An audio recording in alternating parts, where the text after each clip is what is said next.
Hey guys, welcome back to On Real Estate's Luxury Network. Today we're looking at a guy who took a 1960s water tower and turned it into a family home. Absolutely incredible design, great architect, very unique, extremely unique. Love to see it. Love to see people doing amazing things like this. I make 2 videos a day, guys. If you like them, please hit them with a like and subscribe. We're going to check this place out. Ali, my wife and I met at university. We're both industrial designers, and we've had a bit of a history of doing up our own homes. We spent 10 years on the previous one, which gave us a really good grounding. So when the tower came up, we found ourselves with sort of the skills and through some personal circumstance, the opportunity to take it on. And it's been 4 years of absolute delight, actually. I've been the primary designer and contractor and site Look at that thing. Nobody's doing that. This thing is absolutely unique. manager and the responsible person in charge for the 4 years that it took. We started in December 2020 and finished in December 2024. When we bought it essentially blind. We'd never been on site, certainly never been inside it. As a piece of infrastructure, it's very difficult to get access. But we did buy it with... It's kind of an odd water tower in general, built out of concrete the way he found it before he even started excavating on it. I've never seen a design like that. planning permission from the previous owners who bought it at auction and taken on the difficult process of surveying, planning, listed, so conservation as well. The purpose with the tower was always to make it a holiday destination for ourselves and for other people. It's a lovely place to visit, but you wouldn't want to live here. There's an awful lot of steps, a lot of verticality, a lot of carrying, and You'd be getting good cardio living here. I don't know. Maybe you want to live. People have lived in lighthouses forever. So maybe, if you want to stay fit, this is a great place to live. And boy, when you forget your car keys, you get across. We took about 6 months doing the planning, the redesign and everything. We designed it to be from the top down. So the reason why you come to a water tower is to spend time at altitude with the views. It's also exceptionally peaceful up there. We'll take you up later and have a look around. So the living space at the top, and then we put in 2 floors of bedrooms. So we've got 4 bedrooms in there, all of them double, all of them en suite. And then the lower levels, we've used those for plant and utility. And the first level is actually open to the elements where we put the heat pump. So it's all contained within the profile of the building. The silhouette's unchanged. So no more water collection in the water tower. Which again, I think it's really important to the building as a place. Personally, I think it's absolutely stunning piece of architecture. Edmund Percy, 1964. And Edmund Percy's done a few water towers, but genuinely, if he had designed it to be converted later, he couldn't have done a better job. Just the space between the concrete fins is perfect for doorways and windows. The space between the ring beams to put in floors, perfect. It gives you good head height bedrooms. Super and then cool. The access shaft, perfect for a building control regulation staircase. Everything's just fitted. It's been absolutely wonderful. There are water towers actually all over the world. You tend to get them in... You got 2 hot tubs on the top there. Let's go back just a second. Maybe a cold plunge and a hot plunge at the top. Wow. Actually, all over the world, you tend to get them in slightly flatter areas. And the purpose of them really is to provide volumes of water at pressure during peak periods. A bit like a toilet system.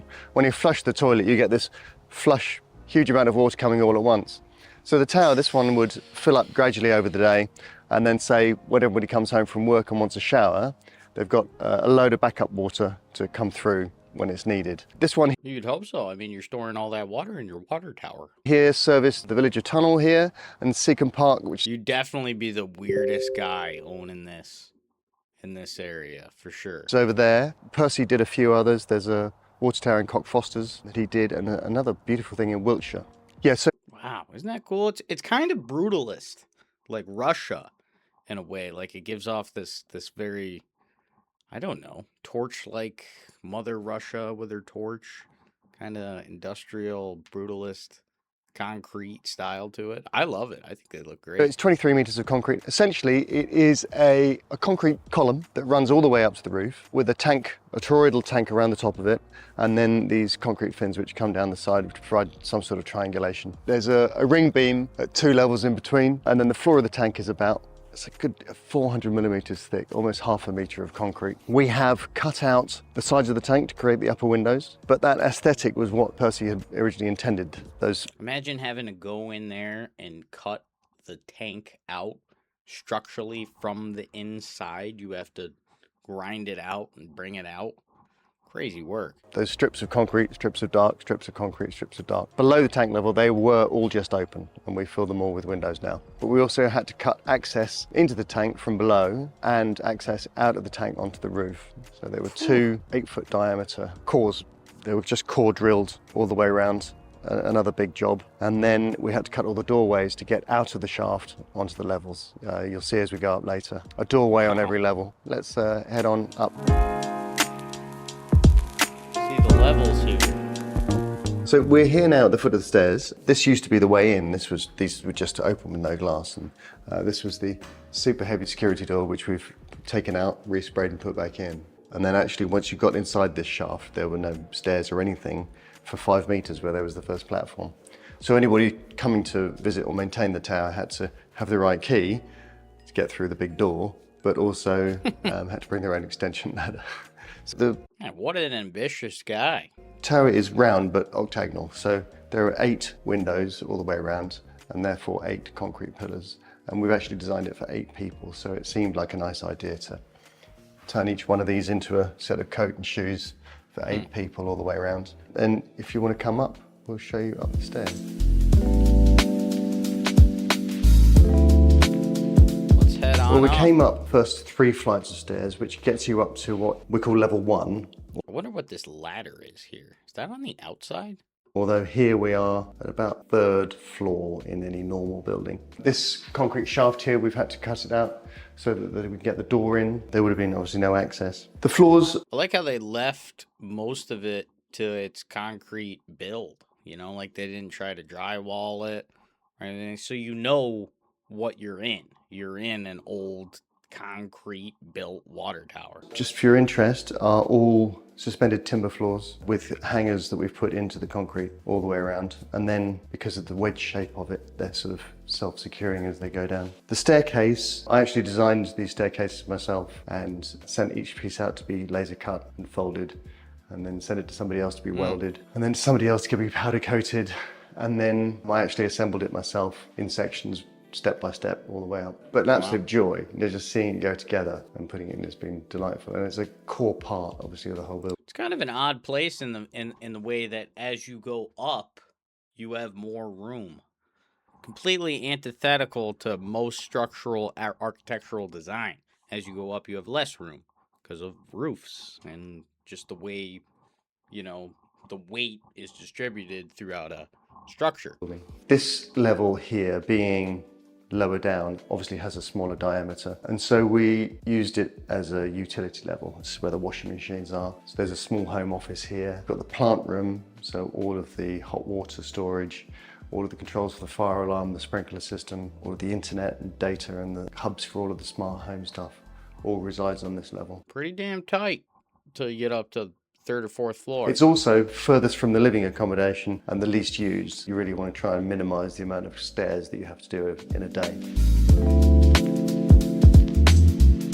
All right, let's head up to the next floor. So here we are on level 2. This is the first bedroom level. We've got 2 bedrooms here. They are of a slightly smaller footprint, but we managed to get in a double bed or twin beds, twin singles in each room, depending on what our 2 beds. needs are, what our guest needs are. So Wow.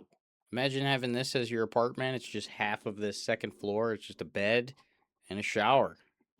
That's pretty incredible. I mean, if you want to make money off the damn thing and rent it out, I guess this is what you do. some of the aesthetics here, you can see that we've gone in for this lovely sort of canary yellow and the hardwood all round. It has a very mid-century kind of aesthetic to it, especially with the appliances and their door choices and much of their furniture. Ali and I are real mid-century enthusiasts, and so we have sort of let that pull us stylistically in a certain direction. The floor we've put in is called a resin floor, and that is because when you're flooring in a round space, if you use tiles or floorboards or planks, you're chucking away an awful lot of corners to fill the space. And also we wanted to have a continuous floor all the way through. You'll see that the bathrooms and the bedrooms are only separated by a rigid glass wall. There's no transition over the threshold of the bathroom between bedroom and bathroom, and also similarly from the bedrooms onto the landings. And that It's a small space, but it's a very cool space. was quite important to us. It's bulletproof, it's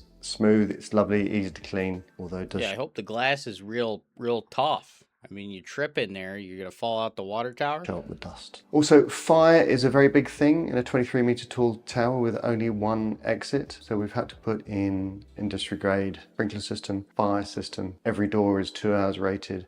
Every wall is 2 hours rated. Everything is Well, such thick concrete, one of these apartments goes up, the rest of them would probably be just fine.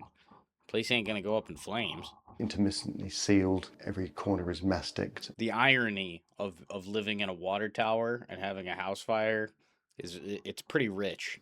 So there's no chance of the fire getting into places where it shouldn't. The basic fire policy is that the shaft is a refuge. So once you're in the shaft, you are on your route out. So you only actually have to get from the bedroom to the shaft, not out of the building before you're safe. The staircase is made in sections, and each section just stacks. So there's a central pole inside all of that lot, and each section lifts on top, and then it's bolted into the wall and to the stair below each time. It's I think we just got that. en Set up suite, to the so third we floor. separated the bedrooms and the bathrooms, but just with a sheet of reeded glass Okay, third floor is much the same. wall. Reeded glass is lovely stuff. It's very much of the period. Again, we're talking 60s. It's amazing how well it obscures what's going on in the bathroom whilst letting the light come all the way through. So one of the things with the tower is I like how they kept the concrete throughout the bedroom, like as that central focus. It's very cool. it's just got windows and light everywhere, and it seemed like such a shame to block any of them off. Colour-wise and aesthetic-wise, again, we've put in some Formica, again, of the period, hardwood trims on everything. The colours of the bedspreads and the cushions and everything, all designed to come in together in the same Comfortable, simple living. Don't get an apartment here if you want lots of room and lots of space and lots of stuff. This is very minimalist. period. The concrete is a really big part of this building. It's, it's one of the first things you see. First of all, you All right, see let's the keep moving. shaft to decide what switches you have. All right, back up just a Light little bit. switches. It's nice to be able to do it by voice, and it's nice to do it by an app, but it's actually not very practical. So we have trigger buttons everywhere as well. And the nice thing about that is that as a designer, you don't have to decide what switches you have where. This is the room you want. This is the penthouse near the top. I think this might be the top. And what your lighting scenes are going to be before you live in the space. And also you can program them to cycle between different scenes. So here we've got a daytime scene, a nighttime scene, a bedtime scene, a scene for the middle of the night when somebody's going to the loo and you don't want to wake up your partner. And it also means that there's a button by the front door that you can press as you go out, and it switches off all of the lights, closes lines which are causing thermal drain or thermal gain. Yeah, this thing probably beacons light across this pretty small looking village here. Imagine living in this thing and you're like shining lights. You could spy on everybody. You got a pair of binoculars. You could see what Mrs. L'Oreal's doing over here in her room, or over there, or whatnot, all across town. And switches all the thermostats to away mode. It's kind of an invasion of privacy living in here. So, just the sheer convenience of it. Otherwise, in a place like this, you're like, Keep moving. Get in the bath, press the button, and the lights go out and the blinds come up. So you can sit next to the window and watch the stars. And we do love a bathtub next to a window, look out. Nice night or sunrise or sunset. Absolutely excellent. The plane's coming into Luton and Stansted, and it's absolutely magical.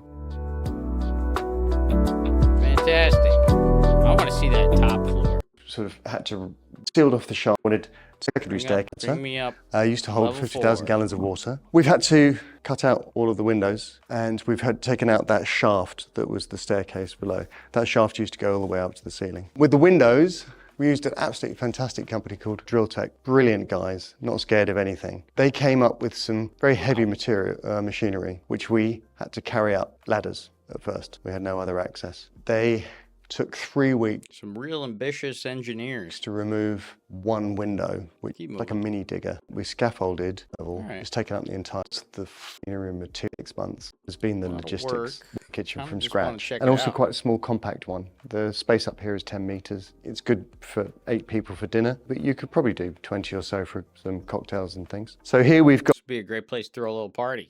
Bring everybody up to the top of the light tower. You'd be the coolest guy in town. we've got a dishwasher, we've got the Kruger taps, we've got this lovely Bora hob here, induction hob. Is that a single burner? Hmm. We've got twin ovens, we've got the Bora fridge, freezer.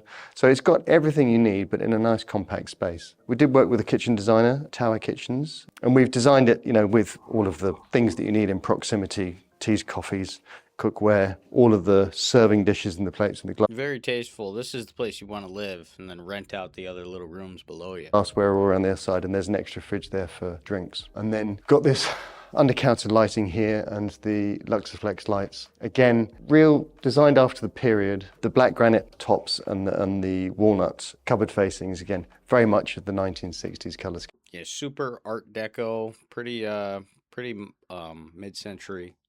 I like the place a whole lot. I think it's got a lot of charm. Scheme and periods. So in the general living space, the furniture is all period, antique, original. There's Cofoed Larsen. I think these are all Cofoed Larsen pieces. The Dioraland dining table is, again, a Danish built. Very good. Looks like they put up photos of their construction process on the walls. That's kind of cool. I think British designed. It's a lovely piece. Might help you explain how the hell this thing got made while you're eating dinner with your guests. Circular eating is so much nicer. Are going. actually all back at you from all directions. Come down We're getting the point. windows, Maybe there's a and bedroom when here. lighting that would be seen. Periods when you did want to make a statement. All right. I think there's one more I can't floor really above think of this. many situations where you find yourself this high up with nothing else around you. We're just entirely surrounded by countryside, elevated way above any other building. So it's a very remarkable space, really, and it's absolutely beautiful. I mean, we live in a very green and pleasant land. It's got a very beautiful countryside around us. So what you see up here is just fields and farms, the village. You can see all the way 40 miles into London from here, and you can see the Shard poking out on the horizon, Canary Wharf.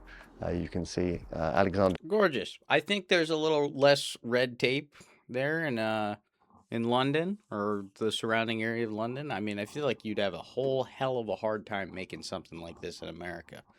Just with HOA boards and like your neighbor here complaining, and then you got to pay a tax, and then you got to wait 3 years to get your zoning permit, and then your contract to build it and whatnot, and then you got to get insurance for everybody. It's a process. It looks like he managed it. The palace. On spectacular nights like bonfire night, you actually get to watch about half a dozen displays all at once for free from a distance. Meteor showers are amazing. The tower is used as a wayfinding point for a lot of aircraft, so we get a lot of things flying over. The view aside, it's a lovely space. We're about 11 meters in diameter by the time we get up here. We've still got an access system up here, a hoist set up to be able to lift some things back down and bring some things up. It is also very in the weather. Whatever the weather is, it's double up here. It's doubly I'd imagine you would blow away up here. sunny, or it's doubly windy, it's doubly rainy, and so it's not always a lovely place to be. It must drain somehow from up here as well. So right now, I'm a bit nippy.